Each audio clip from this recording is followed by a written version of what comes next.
Dubin aveva il tipico aspetto dell'uomo d'affari inglese tradizionale. Era di altezza media, robusto e di colorito acceso. Aveva occhi chiari, grigi e penetranti e corti baffetti. Trasudava opulenza, eppure non aveva mai in tasca più di qualche soldo. Il suo cameriere stabiliva quanto poteva occorrergli per le spesucce improvviste e quando lo vestiva gli infilava in tasca qualche banconota. Una volta che il cameriere si ammalò, Dubin disse che avrebbe dovuto mettersi a letto anche lui, perché non c'era nessuno a dargli le spiccioli per pagare il tassì. Dubin leggeva raramente libri, a meno che non parlassero di qualche dipinto che lo interessava. Una volta che l'addetto alla sua preziosissima biblioteca d'arte gli portò un libro raro da lui richiesto, Dubin lo afferrò e ne strappò la pagina che cercava, per sbarazzarsi dell'ingombro di un testo senza importanza per lui. Più che i libri lo interessava il teatro. Dubin rideva di una battuta spiritosa 5 minuti dopo il resto del pubblico e parlando di sé soleva ripetere la ricetta per far felice la vecchiaia di un inglese, raccontargli una barzelletta in gioventù. Buon narratore, egli stesso prediligeva l'umorismo elementare. Un amico commise l'errore di raccontargli la storiella del negro, ladro di polli, che è arrestato e messo di fronte a prove irrefutabili e dice al magistrato: «Ma i polli non erano tuoi, giudice». E allora non parliamone più. Dubin se la faceva ripetere ogni volta che si incontravano. Forse era il mare magnum delle cause legali in cui Dubin si trovò immerso per tutta la vita. Fu la quantità delle occasioni in cui il suo atteggiamento di fronte al giudice assomigliò a quello del negro, a farlo diventare un ascoltatore entusiasta di questa storiella. Certi uomini hanno la facoltà di concentrarsi nei propri affari, straniandosi completamente da tutto ciò che succede negli altri punti dell'universo. Un giorno, passeggiando nel Central Park, Dubin incontrò l'antiquario Felix Wildenstein. Con la sua contagiosa cordialità lo prese a braccetto e gli propose di fare 4 passi con lui. Wildenstein rispose che aveva fretta di recarsi all'appuntamento, ma intanto essi stavano già passeggiando per il parco. Dubin portò la conversazione sulla propria persona, argomento per il quale nutriva un vivo interesse. «Che cosa pensa la gente di me?» domandò. «Che cosa dicono di me?» Wildenstein riferì un'opinione non molto lusinghiera espressa da un amico. Doveva pur concedersi una piccola vendetta per essere stato distolto dai propri affari.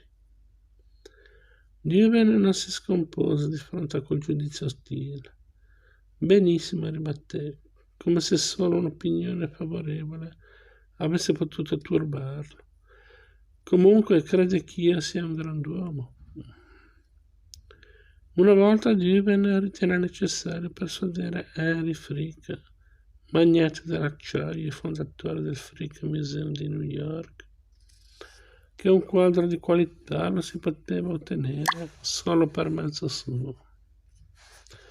Trovandosi a pranzo da Frick una sera del 16, Dubin, sempre abilissimo nel seguire le sfumature dell'umore dei clienti e sempre pronta a rizzare le antenne per assondare i loro pensieri,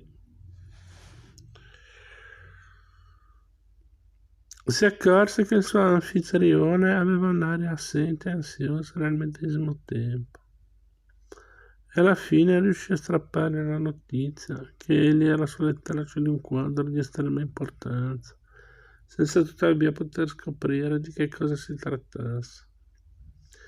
Duven tornò a casa e si immerse in una profonda meditazione.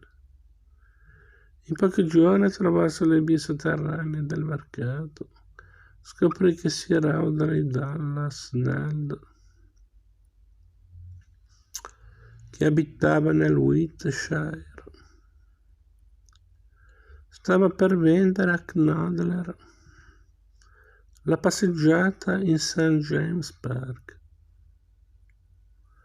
di Gainsborough.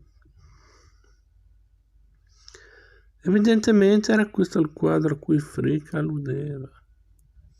Duven telegrafò immediatamente precise istruzioni al proprio agente inglese, essendo sicuro che l'uomo di Knoedler, certo di avere in mano il Gainsborough, non aveva alcuna fretta di concludere l'affare. Duven ordinò al suo agente di prendere l'indomani il primo treno per il Wiltshire, di riferire a Sir Audley che egli era pronto a superare qualsiasi altra offerta e di versargli una cappara di 1.000 sterline, 1.750.000 lire. Egli ebbe così il Gainsborough per $300.000, 187.500.000 lire.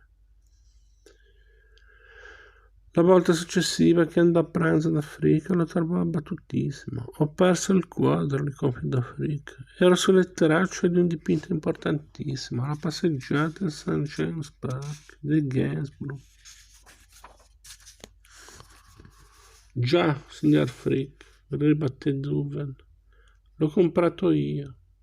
Quando lei vuole un quadro eccezionale bisogna che venga da me. Lei avrà il Gainsborough al prezzo al quale l'ho pagato. Nell'euforia del possesso, Frick gli si dimostra assai riconoscente, senza pensare che probabilmente Sir Audley avrebbe venduto il quadro a Knoedler a un prezzo talmente inferiore a quello pagato da Duven, che il prezzo Knoedler, utile incluso, sarebbe stato certo più basso di quello di Duven, senza alcun limite, senza alcun utile. Quando Duven portò il Gainsborough a Frick, lo additò trionfalmente e rise con la sua risata contagiosa. Ed ora, signor Frick, disse, lo mandi pure da Knoedler a farlo incorniciare.